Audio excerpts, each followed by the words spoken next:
Olá, povo de Deus, quarta-feira da 33ª semana do Tempo Comum, 20 de novembro de 2024. Nossa reflexão de hoje é a partir de Apocalipse 4, de 1 a 11, e Lucas 19, de 11 a 28. Depois da apresentação e das cartinhas às 7 igrejas, das quais vimos apenas 3, começamos uma outra sessão do livro do Apocalipse. Os capítulos 4 e 5 apresentam uma visão em forma de liturgia celeste. Uma liturgia cercada de detalhes onde aparecem 24 anciãos representando o primeiro e o segundo testamentos, o antigo e o novo povo de Deus, em adoração com toda a criação, com todos os seres vivos, em torno de Deus que, por seus 7 espíritos, governa o mundo. Os 4 seres viventes representam a totalidade das criaturas que, em coro, exaltam aquele que está sentado no trono, dizendo: Santo, Santo, Santo é o Senhor Todo-Poderoso, o que era, o que é e o que há de vir. Dando continuidade a esta liturgia celeste, sempre que os seres viventes dão glória, honra e ação de graças ao que está sentado no trono e que vive pelos séculos dos séculos, os 24 anciãos prostram-se diante do que está sentado no trono e adoram ao que vive para sempre. E, lançando as suas coroas diante do trono, aclamam: Digno é, Senhor e nosso Deus, de receber a glória, a honra e a força, porque criaste todas as coisas por tua vontade, foram criadas e existem. Uma assembleia solene composta por 3 grupos distintos: o dos 24 anciãos, uma espécie de corte que não delibera, mas adora e canta hinos. 12 do primeiro testamento e 12 do segundo testamento. Apocalipse gosta de jogar com esses números, como no caso da multidão dos 144 mil, que é 12 vezes 12 mil. Os 2 povos unidos e juntos no louvor e com uma figura humana corpórea, com uma representação significativa no céu. O segundo grupo são os 4 seres vivos. 4 é número de totalidade cósmica. Há quem quisesse ver aqui os 4 elementos: ar, água, terra e fogo. Outros pensam em categorias de antepassados ilustres, patriarcas, reis, profetas e doutores. Também pensam nos 4 evangelistas: Marcos, o leão; Lucas, o touro; São João, a águia; e Mateus, a figura de um homem. A função desses seres é suportar o estrado do trono e cantar hinos. E o terceiro grupo são os milhares e milhões de anjos que completam a corte celeste e prestam serviço permanente. Os 7 espíritos são o espírito representado de maneira multiforme em sua atividade, como aparece no capítulo 1 versículo 4. Os 7 espíritos que estão diante do trono. Ainda teremos a aparição do Cordeiro, que centralizará todas as atenções das visões de Apocalipse e representam Jesus.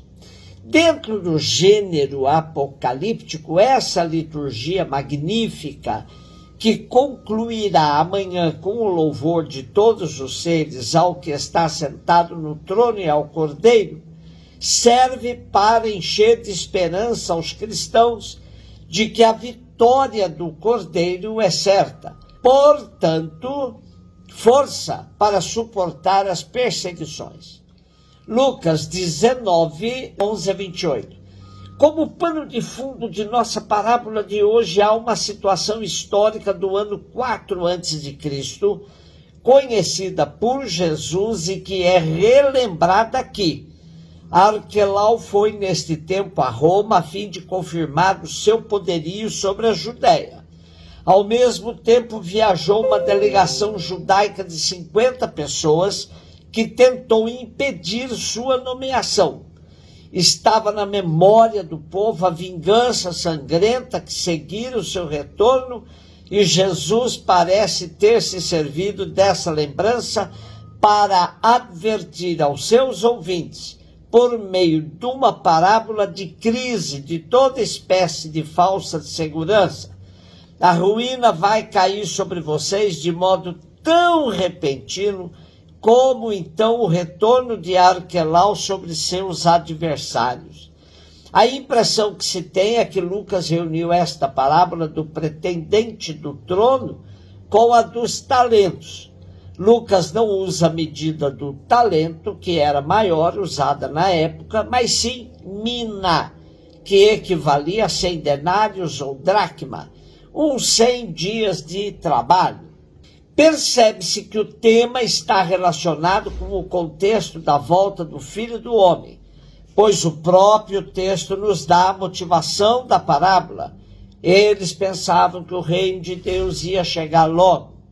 Porém, quando Lucas faz a narrativa do seu evangelho, já estava ficando patente que a parousia já não é tão iminente, que é preciso estar vigilante, pois ninguém sabe nem dia nem hora. Mas há que se tomar cuidado ao fazer a alegoria da parábola, comparando esse rei com Jesus, pois isso é um erro grosseiro. Não bate com o Jesus, rosto da misericórdia do Pai, revelado tão bem pelo evangelista Lucas, com o rei que manda executar em sua frente quem não o queria como rei.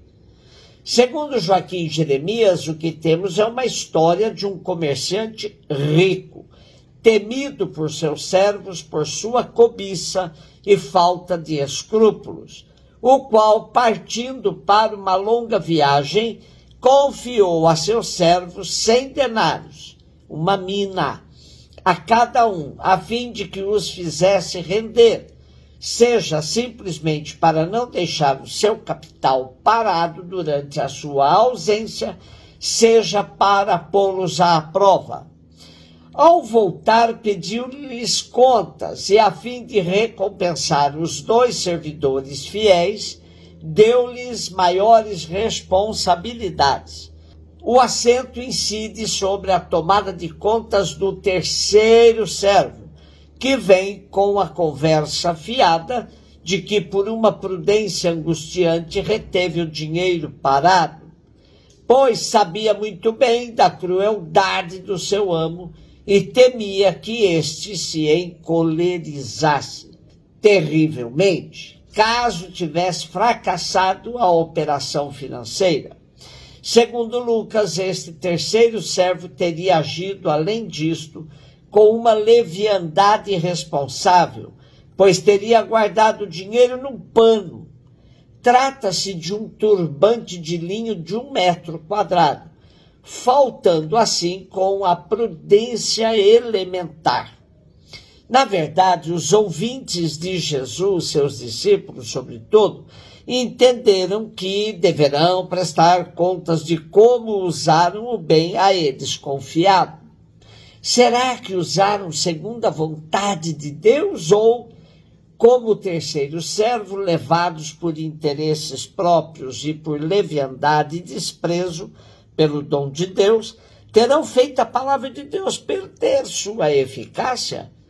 Essa era a grande preocupação do Evangelho de Lucas, pois com a demora da parousia, o grande questionamento era se quando o Filho do Homem voltasse ainda encontraria fé sobre a terra.